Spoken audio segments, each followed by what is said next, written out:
विजयाच्या दिशेने वाटचाल होतीये, काय एकंदरीत भावना आहे? सर्वप्रथम मी माझ्या जनतेला सगळ्यांना आभार मानते. खरं तर आज सगळं शक्य झाले ते त्यांच्यामुळेच झालेलं आहे आणि इथून पुढच्या काळात जे काय असेल ते नक्कीच करण्याचा प्रयत्न करणार आहोत आणि जनतेची साथ ही असणार आहे हा पूर्णपणे मला विश्वास आहे. निवडणुकीमध्ये सासर माहेर असं बराच तुमचा काय म्हणतो त्याला आपण खानदानी किंवा काय बाकीच्या गोष्टी आल्या तुम्हाला त्याच्याबद्दल काय बोलायचं?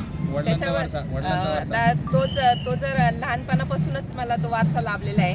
खरं तर आज ही मला संधी भेटलेली आहे आणि इथून पुढच्या काळात मी तो वसा आणि वारसा पुढे चालवण्याचा खरं प्रयत्न करणार आहे. हा विजय कुणाला समर्पित राहील? खरं तर हा विजय म्हटलं तर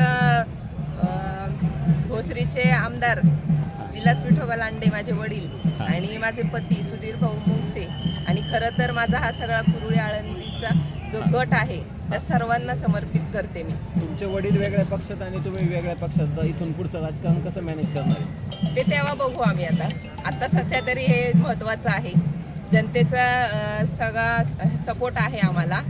ॲक्च्युली खरं तर आम्ही पुढे समाजकारण करण्याचा प्रयत्न करणार आहोत. डोक्यात फक्त तेच ध्येय आहे. ओके, धन्यवाद.